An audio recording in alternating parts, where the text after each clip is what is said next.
Magandang araw mga buds. Gagawa tayo ngayon ng review tungkol sa Starlink, kung kumusta ang kanyang performance kapag umuulan. Marami kasing nag-message sa atin, nagtanong sa atin na kumusta daw yung performance ng Starlink kapag umuulan, lalo-lalo na kapag malakas yung ulan. So ngayong araw ay itatry natin na mag-speed test at tingnan yung subukan natin yung internet ng Starlink kung mabilis pa ba or malakas pa ba siya kapag ganitong maulan. So saktong umuulan ngayon dito sa amin kaya susubukan natin. So ito yung ating modem ng Starlink, yung ating Microtech, tsaka yung external wifi natin.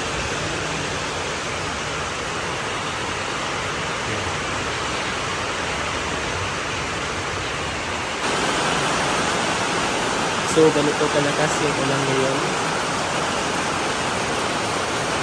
Ayan. Yan yung Starlink natin. Ayan.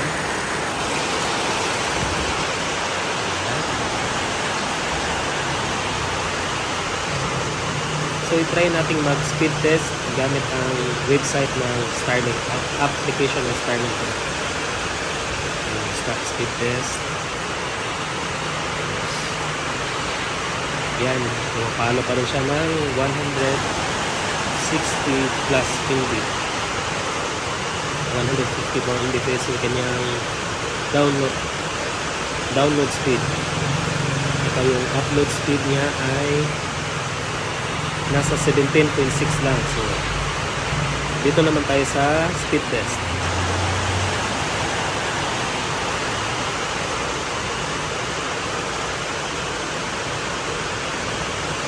Yan. Parang mas mabagal siya dito sa speed test kumpara dun sa application niya. Nasa 60 lang ito.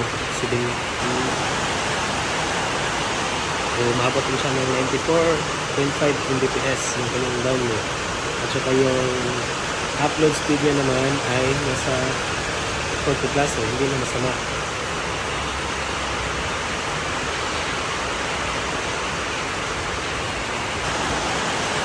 Yan. Subukan naman natin ulit sa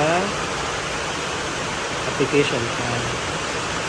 Second attempt natin.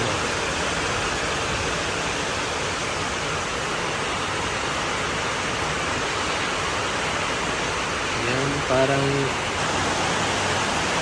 bumaba siya.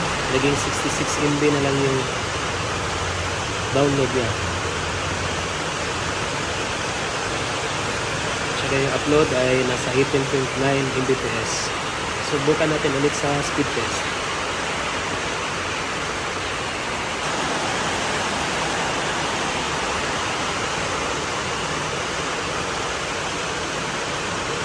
Ayan.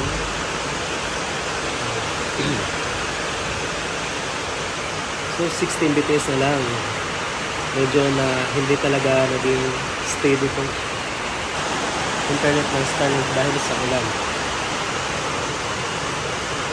Pero malakas pa rin naman. Yung download niya, yung upload niya ay naging 24 Mbps na lang. Yan.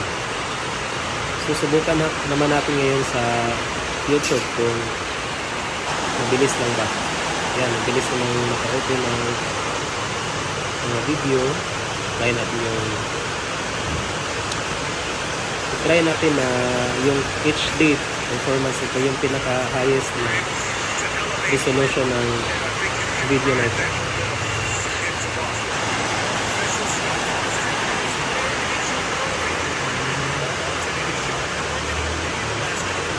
Yan, 1080p yung pinaka highest na.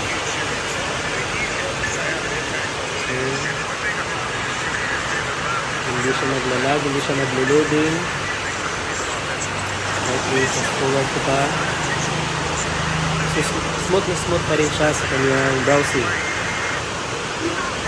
Naapektuhan yung kanyang speed test, pero pagdating naman sa browsing niya ay walang pinagbago. Mabilis pa rin.